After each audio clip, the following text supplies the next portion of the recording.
Hi, everyone. Welcome. My name is Tara, your resident harmony nerd. I'm a professional singer based in New York City, as well as a music educator, composer, and content creator.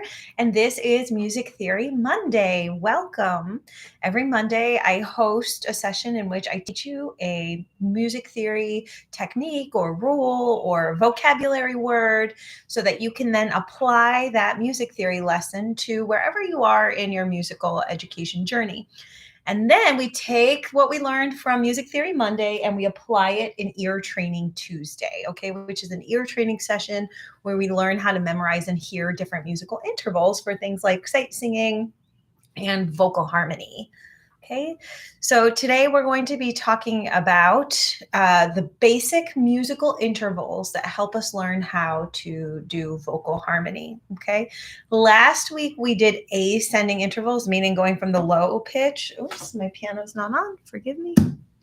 Meaning going from the low pitch to the high pitch. And today we're going to be working on descending intervals, meaning going from the high pitch down to the low pitch. Okay.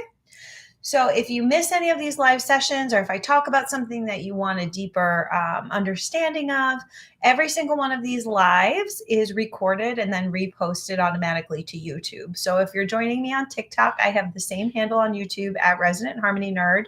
You can also find a link to my YouTube in my link tree and in my bio. So, and if you're new to the Harmony Nerd community, a great way to support me without spending any money is to hop over to YouTube, subscribe, like, follow. I'm new on YouTube. So every subscriber, every like, every comment really helps and counts at this point in time. Okay. So, and some other ways that you can support me are liking, sharing, spreading the word. I also have a tip jar, virtual tip jar available in my link tree. You can click on that button and it'll show you my Venmo, Cash App, Zelle, all the good things, PayPal. So, but if you cannot donate, you're still completely welcome. And if you can donate, even $1 helps me to keep this educational content free. Okay. Also, if you're new here, I'd like to just let you know all of the different free offerings I share every week. So this is Music Theory Monday. Then we apply the music theory we learned for ear training on Ear Training Tuesday. Wednesdays, I do free warm-up sessions. I show you my warm-up routine as a professional singer so that you can ask questions and develop your own singing routine. For warming up, Thursdays, we do free voice lessons. I teach a different singing technique every Thursday. And then Fridays, we have something called Frequency Friday, which is like the more challenging piece of performing and putting yourself out into the world. It's journaling, it's asking ourselves the hard questions, it's nervous system regulation, it's getting to the bottom of our fears and our desires to create and put things out into the world, right? I deeply believe that we're all creators as humans. But it can be really hard in the hostile world that we live in to want to put ourselves out there. So Frequency Friday is a place to find community who share these thoughts and feelings to help you understand that maybe you're experiencing imposter syndrome, but you're certainly not alone. Okay. So those are my free offerings, and they happen every week. I am in the midst of moving though, so you'll have to be patient with me. And if you want to join a session, you can go to my profile on TikTok or my landing page on YouTube, and you will see all of the live events that have been scheduled for the future. Okay. So, does anybody have any questions before we get started? Today's Music Theory Monday topic is descend. I'm going to teach you how to build descending musical intervals, and we're going to do it for the basics of vocal harmony, right? So, we're going to learn perfect fifths, perfect fourths, major thirds, and minor thirds. All descending, meaning going from high note to low note. I'm going to teach you how to build these. And then tomorrow we're going to ear train with them. Okay. And if you want to learn the ascending ones, you can just hop over to YouTube and go to my Music Theory Mondays playlist or my Ear Training Tuesdays playlist. And you can find the session that you missed from last week to fill in any knowledge gaps. Okay. So welcome everyone. I'm so happy that you're here. If you're planning to learn with me today, it's going to help you a lot to have a visual representation of a keyboard. Okay, this is an app that's only available for Apple. It's called Piano by Impala, Impala. If you don't want to download an app, there are plenty of free keyboards. Keyboard apps. You don't have to get this one. There's plenty for Android as well. So get whatever's available to you for free. If you don't want to download an app, you can open a browser and go to virtualpiano.net, virtualpiano.net, and a little piano will pop up on your screen. Okay. You can also join my email list at my link in bio. And as soon as you sign up for that, you will be sent a PDF with how to build these basic intervals for vocal harmony, and also how to practice ear training at home on your own, even if you don't play the piano. So it's a really valuable free resource that will be sent to you if you should choose to join my email list. All right. I think all of the chatting is out of the way. How is everyone doing today? I'm feeling good. I got to log off in about 45 minutes to teach some lessons. So let's get to it. First of all, what is a musical interval? Do we know? I would love, if you have any information on what a musical interval is, go ahead and drop it in the chat. I would love to get an idea of where we're starting. If you're brand new to musical intervals and music theory, if you've been working on it for a while, maybe you did it in school and it's just been a long time since you've revisited music theory. And something about my space is that there's no shame being a beginner here, and there's no stupid questions, okay? If you don't know something, it's because you don't know it. I will not shame you for that, okay? Michelle says, musical intervals are the foundation of chords. Yep, steps and half steps between notes. Yep, that's how we build them, steps and half steps. Awesome. Definitely got some knowledge of musical intervals, yeah. So a musical interval is the space between two notes. Okay, we have one note here, we have another note here. Okay, that's a musical interval. Technically, when you are sounding any two pitches at the same time, it's a harmony. Fun fact, okay? So I can play this pitch and I can play it again. That's not a musical interval. But if I play this pitch and then I play any other pitch, it's a musical interval. Okay. Now, musical intervals contain two notes. Okay, so it's the distance, the relationship between those two notes. Okay, and we can have an ascending relationship, meaning we start from a low note and we go to a higher note, or we can have a descending relationship. That's when we start from a high note and go down to a lower note. Okay, so I think of it like a staircase, right? If we're ascending the staircase, we're getting higher. So think about that for singing. If we're ascending our musical intervals, we're getting higher. And if we're descending, we're getting lower in the pitch. Okay, does that make sense? Thanks for the follow, Jenna. Appreciate you. This is reminding me that I actually do know music theory more than I thought. You know, I find that's pretty common, Jenna. I feel like music theory is intentionally gatekept and made to intimidate people. And I find that most people absorb just from like, even peripherally, even if they're not trying to know music theory, like you just absorb it from being around it. So I'm sure you do know more than you think you do. Okay. So last week we worked on the ascending intervals, right? Low to high, okay? Today we're gonna work on the descending intervals. And I picked 4 intervals that to me are the most important musical intervals for learning vocal harmony. So if you're new to singing or you're new to vocal harmony and you're not a person that it comes naturally to, this is the type of ear training that you want to start with, okay? So we did the ascending intervals last week. So if you're brand new and you're just joining me this week and you're just discovering me, definitely go back to my YouTube, same handle. You can find it in my link tree. Watch the Ear Training Tuesday ascending intervals for vocal harmony from last week. It's very important. Okay, ascending, I would say major thirds and perfect fifths are the most important. Descending, perfect fourths below are super important for vocal harmony, and so are the thirds. But the perfect fifth kind of takes a back seat when we're descending, okay? Because when you hear vocal harmony, it's often a stacked major or minor triad, and we can build them in different orders. The same pitches, but in different orders. So when we're ear training for vocal harmony, what I'm doing is I'm teaching you the intervals that are contained in those triads and all of the different shapes that they can be contained in. Does that make sense? It might make more sense with a visual. So here, I'll show you with the keyboard. So here's a basic triad, major triad. Okay.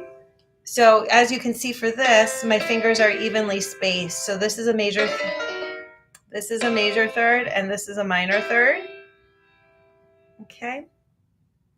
And the perfect fifth is the interval on the outside. And to make this a minor triad, we just lower the third a half step.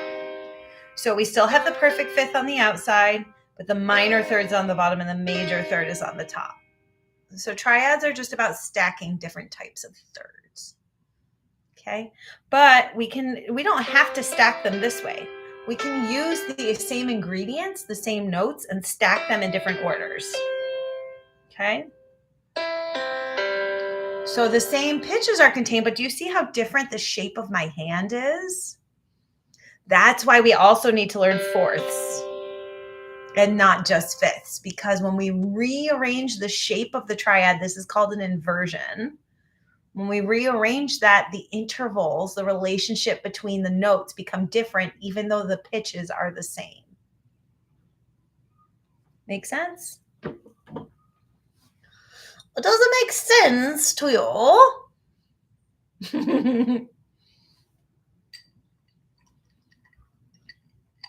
Michelle says, yes. Thank you, Michelle. Awesome. If you're hanging out and you're learning some stuff, go ahead, double tap that screen. Show me them likes, please, and thank you. All right. Jenna understands. Okay, awesome, cool.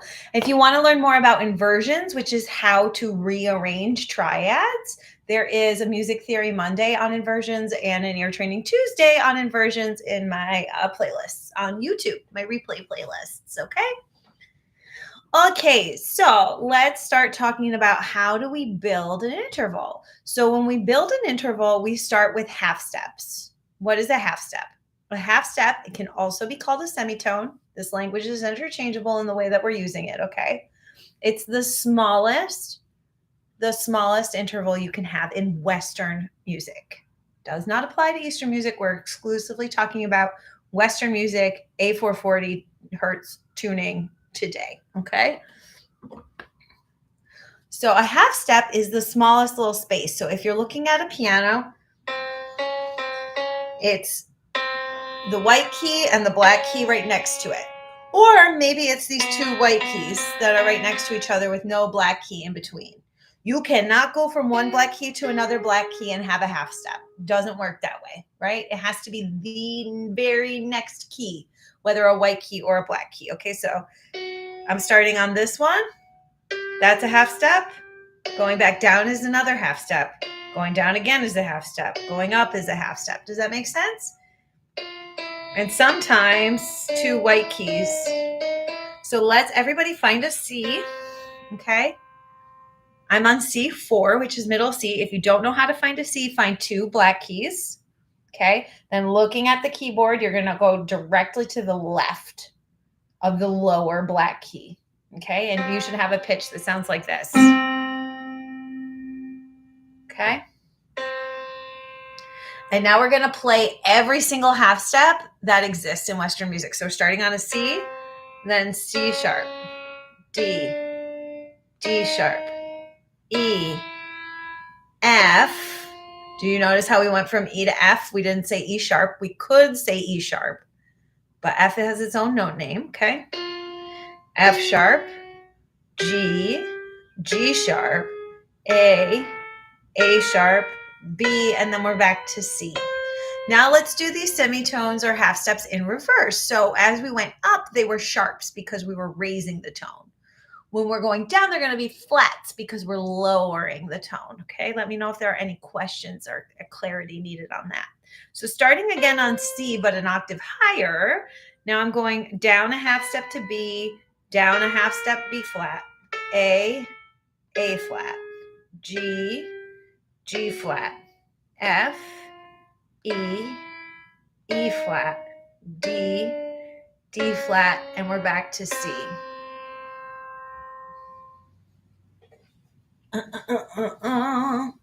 Yes. I think that should fix it. I just flipped the screen. Did that work?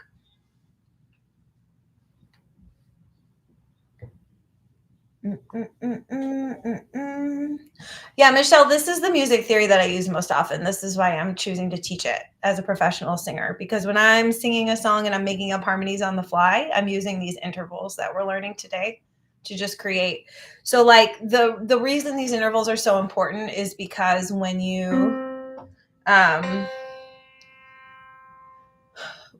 start to internalize them and understand the relationship so that you can hear them, you start to hear harmonies for the options for harmonies for almost every note.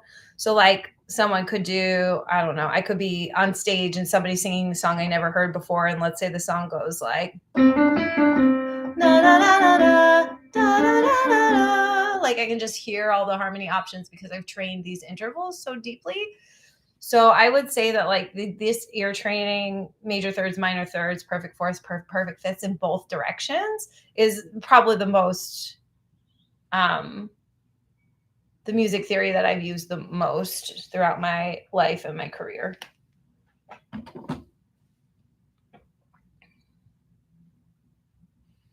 All right.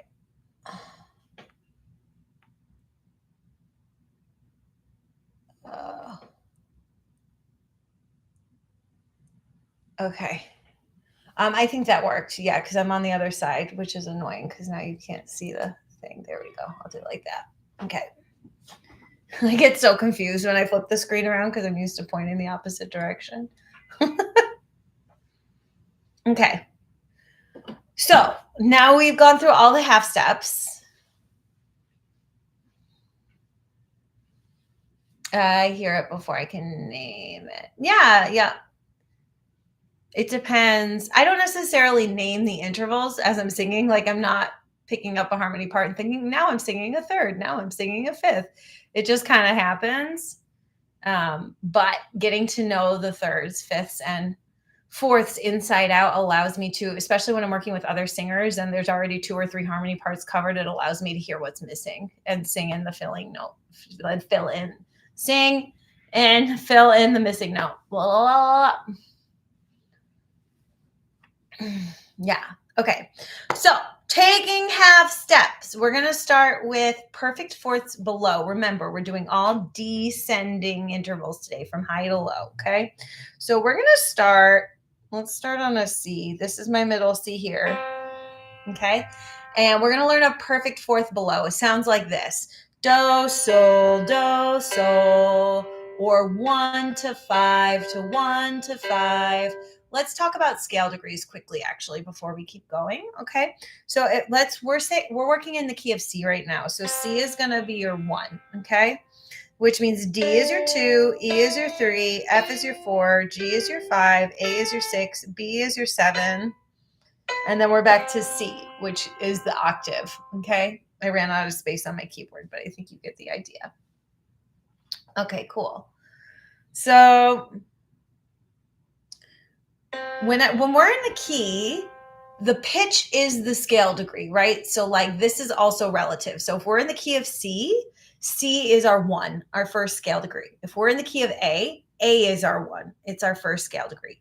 If we're in the key of R is our first scale degree, right? Obviously there's no key of R, but just to give you an idea, whatever the name of the scale is, the name of the key, that is the name of your 1. So then we're in the key of C. So then every single C on this keyboard becomes a 1. It doesn't matter if it's this C or this C or this C. Okay, they're all of our 1s. The Ds all become 2. Again, it doesn't matter what octave.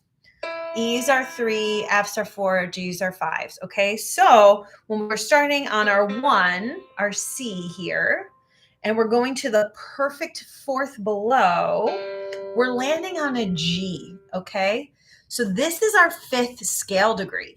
So we're going from our first scale degree to our 5th scale degree. 1, to 5 to 1 to 5.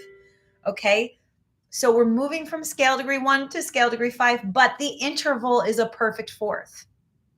Okay, if we move from scale degree 1 to scale degree 5 above, it's a different interval, right? Look at the space. Play a C and play a G above. Okay, you should have 3 white keys in between. This is a perfect fifth, ascending. If you want to learn more ascending, go watch last week's replay on YouTube, okay? But watch what happens when we play a 1 to 5 in the opposite direction, 1 to 5. Do you see how the space between the interval has shrank? We only have 2 white keys in between now. This is a perfect fourth, and this is a perfect fifth. 1 to 5 above, perfect fifth. 1 to 5 below, perfect fourth, okay?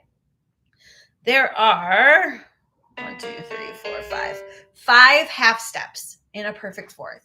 So when we build musical intervals, we always count in half steps. Half steps are our basic building block. They're like our basic little Lego with those little nubbins on it that you need to build everything else, right? The very most basic building block is this half step, okay? So when we're building scales, when we're building intervals, when we're building triads, we use formulas based on half steps because it doesn't matter where you start on the keyboard if you're using a formula built with half steps. If I use a formula built with whole steps, it would fail. It wouldn't work everywhere, right? But if I'm using half steps, it doesn't matter if I start on a black key or a white key or where I start. Does that make sense? So the basic building block for all musical intervals, no matter where we start on the keyboard, is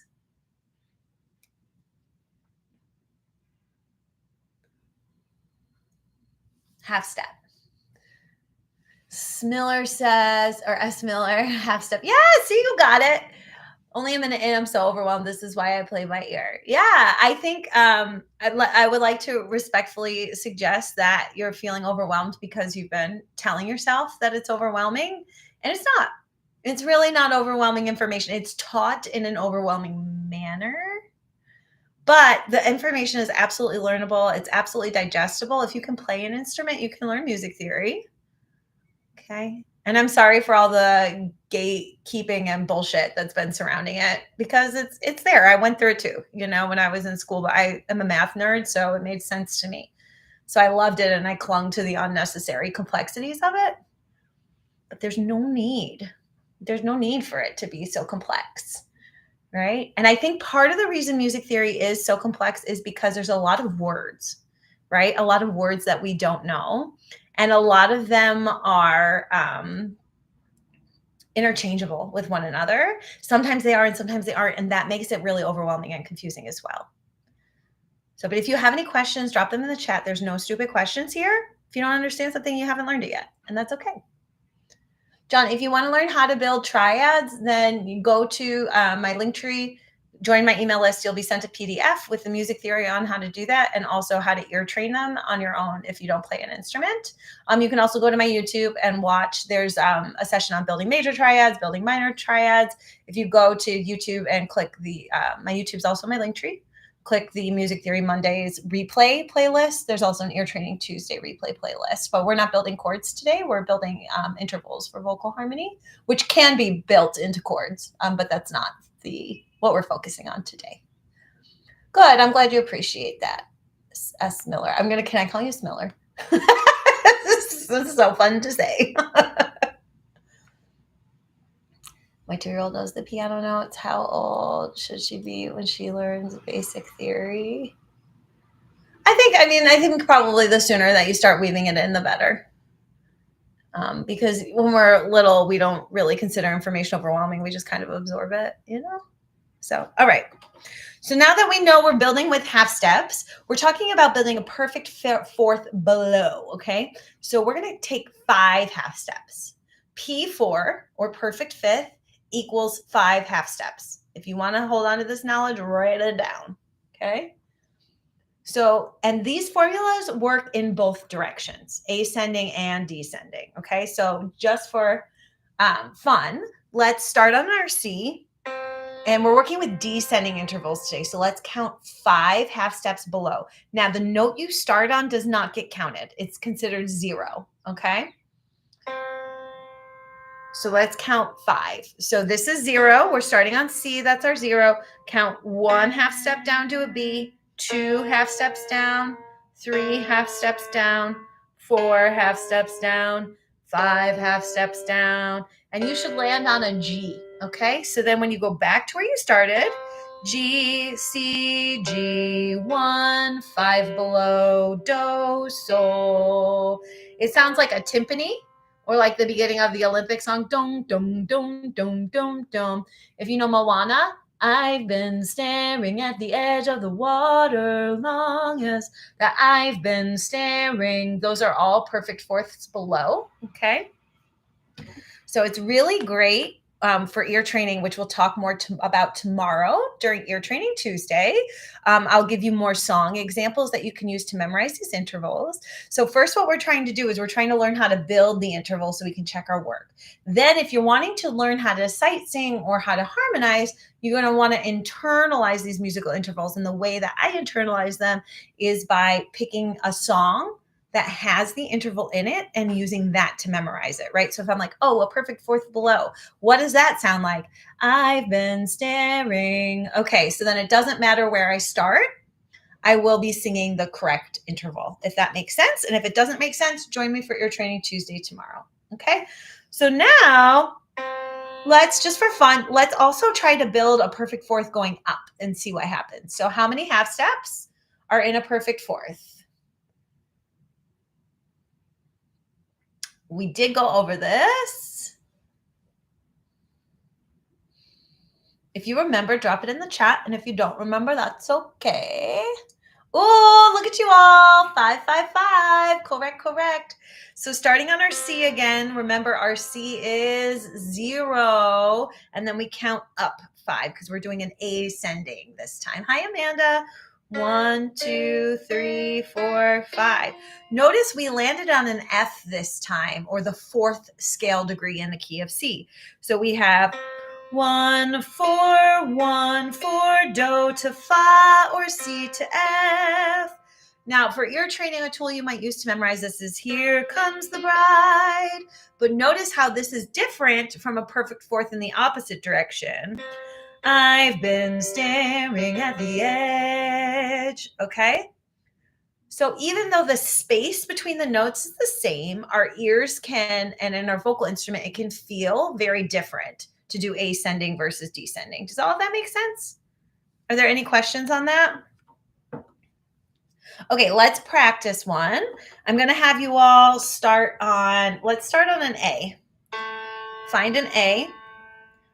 Okay, this is where an A is on the keyboard. You want to find 3 black keys and go to the top 2 black keys, and it's in the middle there. It should sound like this.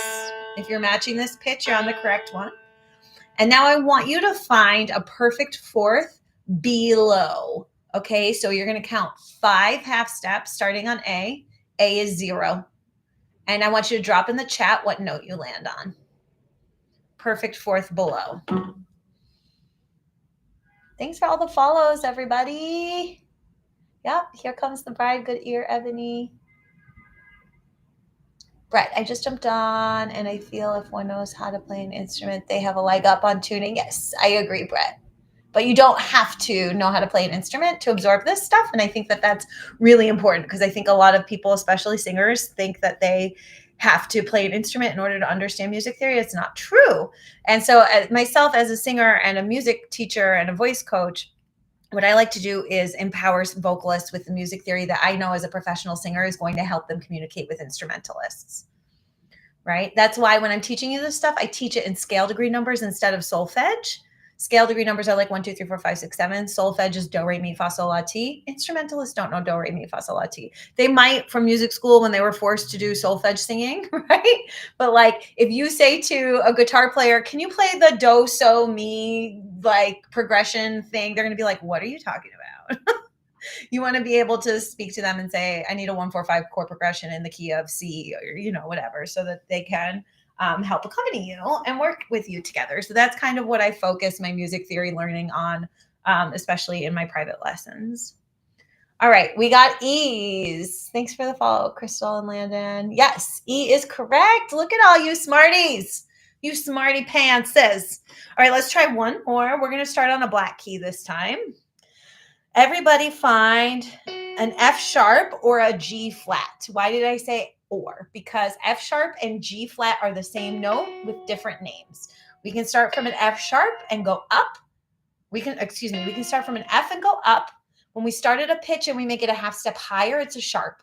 When we start at a pitch and we go a half step lower, it's a flat, okay? So if we start on an F and we go a half step higher, this note here is an F sharp.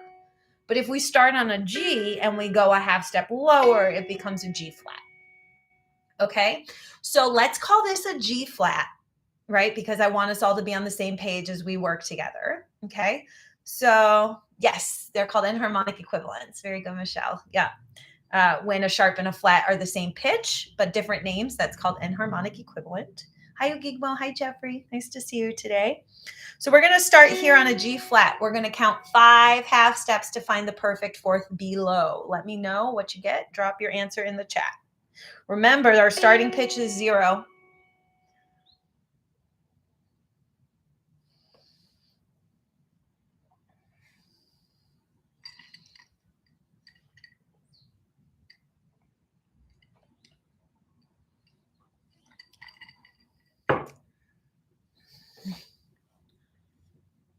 John says C sharp, which is mostly correct. But remember, we are starting on a G flat. So when we start in flats, we want to end in flats. When we start in sharps, we want to end in sharps.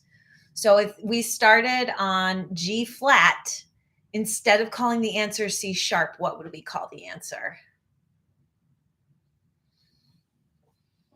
Yes. Yes, everybody's so close. So we will call it D flat. C sharp is not wrong. If I said start on F sharp, then C sharp would be the answer.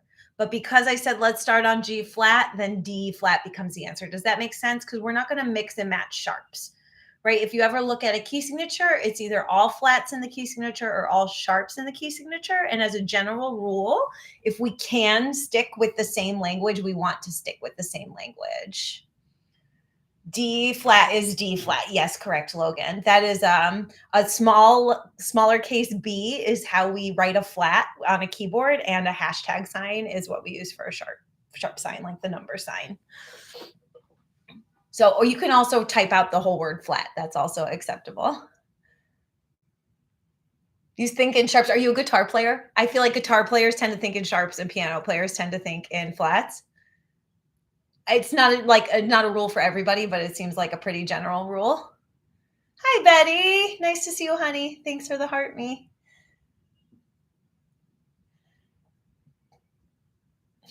Okay. Amazing. Revised edition. All the solfege syllables. I love it. Okay, awesome. All right, let's do one more of these. And this time let's start on D sharp. Okay, so find a set of 2 black keys. Go to the black key that's on your right. This is a D sharp. It should sound like this. Now remember, I'm saying D sharp, not E flat. Hint, hint, hint. So we're going to start on D sharp. You're going to count 5 half steps below, and your answer is Alex. You're not fouling. No way. If you're trying, that is not a failure. Giving up is failure. I think part of what makes music theory so fun is the aha moment when you finally get it. Starting on a D sharp. You're so close, GEJ. But remember, we're talking in sharps, not flats right now. So here's our D sharp. We're going to count 5 below. 1, 2, 3, 4, 5. Yes, A sharp. A sharp is the correct answer because here's our A, and we're going a half step above it. Okay, and B flat is also correct, but it's the enharmonic equivalent, right? Because here's our B, and if we go down a half step, it's a B flat. Okay, so because we called this D sharp, we're going to call the answer A sharp. If we call this E flat, then the answer is B flat. Right? Remember, we're just keeping it the same. Flats with flats, sharps with sharps. Hi, Rena. Nice to see you. How are you, honey? Yes. So, Amanda, a B sharp. Here's a B, right? If we go up a half step to make a B sharp, we land on a C. So there are some times where we will use a B sharp if we're in a key signature that already has a C sharp in it, but it's rare. Morgie, it's okay to be confused, but can you be a little more specific so I can help you? What are you confused about? I'm doing good, Rena. I'm in the middle of moving, so life's a little bit hectic, but we'll get through. I know I don't have a background on YouTube. I know I have a green screen here on TikTok. I can't, for the life of me, can't figure it out for YouTube. But I also haven't been spending a lot of time because I'm busy moving, so they get to see all my boxes in the background and stuff.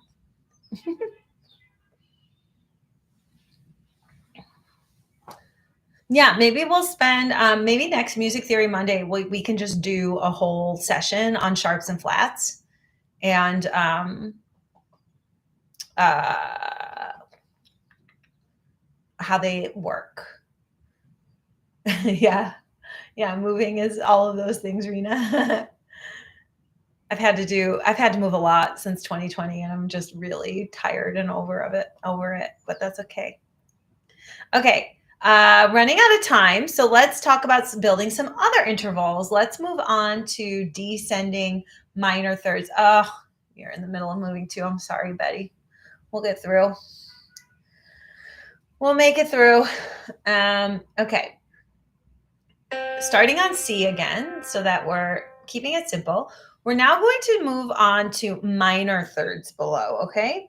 So minor third below is 3 half steps. So without me even teaching you, can you apply the same lesson from perfect fourths to minor thirds? But instead of going down 5 half steps, we're only going down 3 half steps, okay? So starting on C, and C becomes 0, and then you count down 3 half steps. Where do you land? I'm going to give you a second to answer before I give you the answer. You're leaving Arizona, moving to Kentucky. Everybody's moving. Wow. Yes, those of you saying A, you are correct. 1, 2, 3, half steps down. Minor third is A. Da, da, da, do to la, 1 to the 6th scale degree below. C to A in this case. Nana nana boo boo. Sounds like nana nana boo boo. Sounds like, oh, say, can you see? Oh. Yes, it is also the relative minor, correct. Yes, Rena and Betty, I wish you both the best moving vibes. May it be as painless for all of us as possible. Okay, let's try to build another minor third. This time we're going to start on a G. Everybody find a G. Okay, it's the white key in between. Find a set of 3 black keys. It's the white key in between. On your left, should sound like this.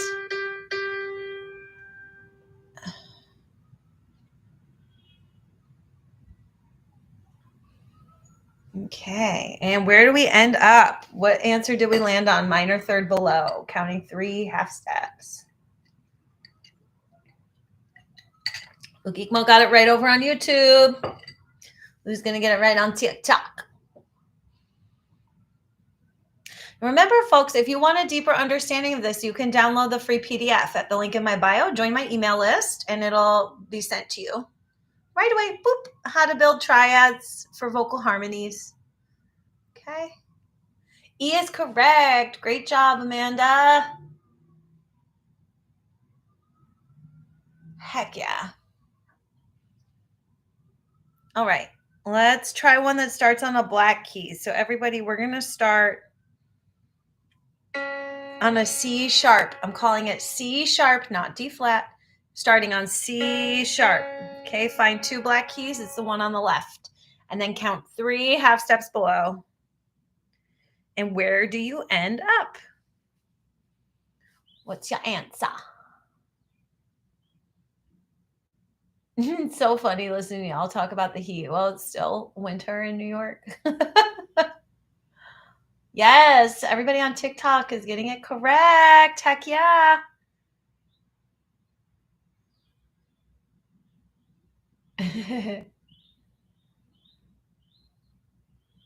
That's got to be Hamilton, right, Mo?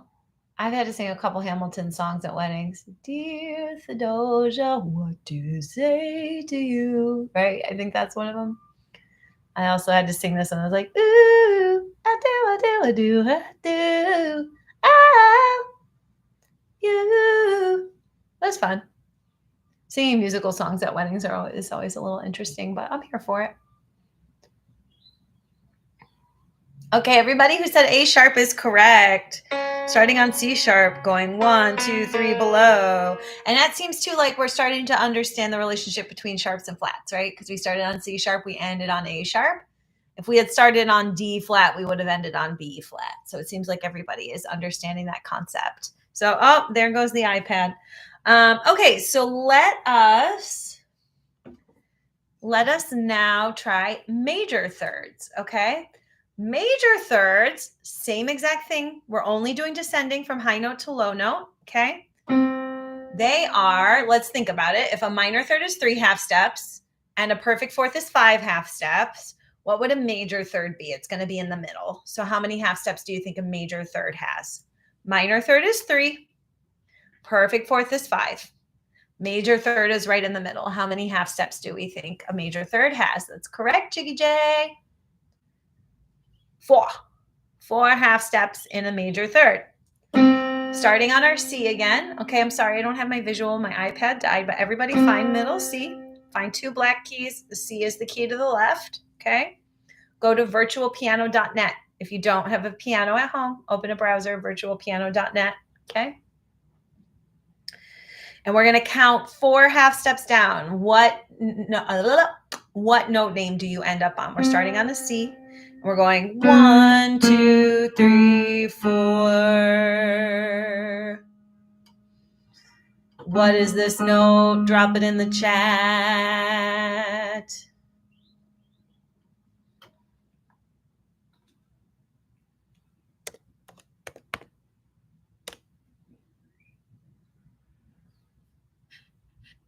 A flat. Yes, correct.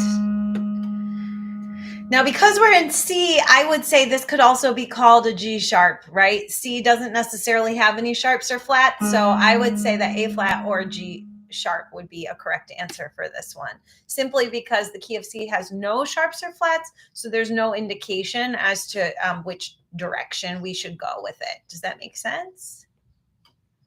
Summer lovin', so that's a major third below, a near training way to memorize it. Summer from Greece. Or shoe fly, don't bother me.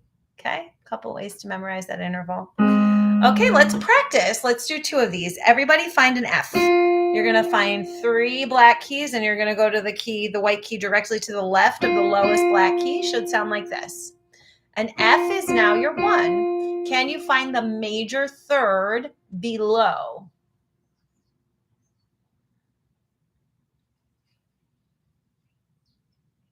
How many half steps are we counting? 4. Hello, Kate. Did you change your profile picture, or are you a new Kate?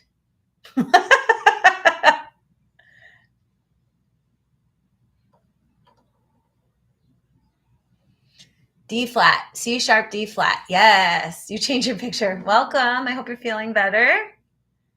Cool. Yes, C sharp, D flat. So if we're starting on F and saying F is our first scale degree, I would lean towards calling this a D flat, because the key of F has 1 flat, B flat key of F. Okay. And we're going to do a Music Theory Monday on key signatures as well. People were interested in learning how to read key signatures, so that is in the docket as well. If you're interested in that, let me know, though, in the chat, because the more interest there is, I'll do it sooner if there's more interest than later.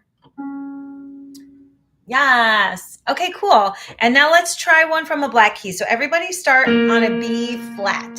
Now I'm calling this B flat, not A sharp. You're going to find 3 black keys and you're going to play the one furthest to the right, the highest black key of the set of 3s. Okay, this is a B flat. Your poor legs, Kate. Your poor little leggies and ankles. I hope you have time to rest up. Okay, so this is our starting one note. We're going to find a major third below by counting 4 half steps. Drop your answer in the chat.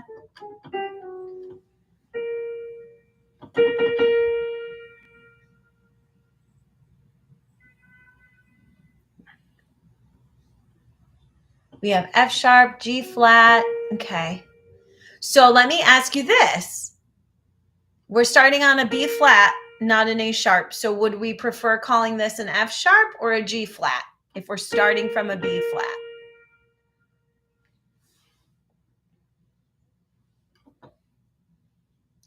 G flat, correct. Correct. All right, cool. So now we've done perfect fourths below, which is the most popular descending interval for vocal harmonies. Okay, so you want to get really good at hearing descending perfect fourths if you want to learn how to sing vocal harmonies. Okay. Then you want to get good at the major thirds and the minor thirds below. Those are also going to be very helpful for vocal harmony. And I'm also going to teach you a perfect fifth descending. We don't use this a ton in vocal harmony, but it does come up. And when we did our ascending intervals for vocal harmony, a perfect fifth is very important ascending. Not as important descending, but I want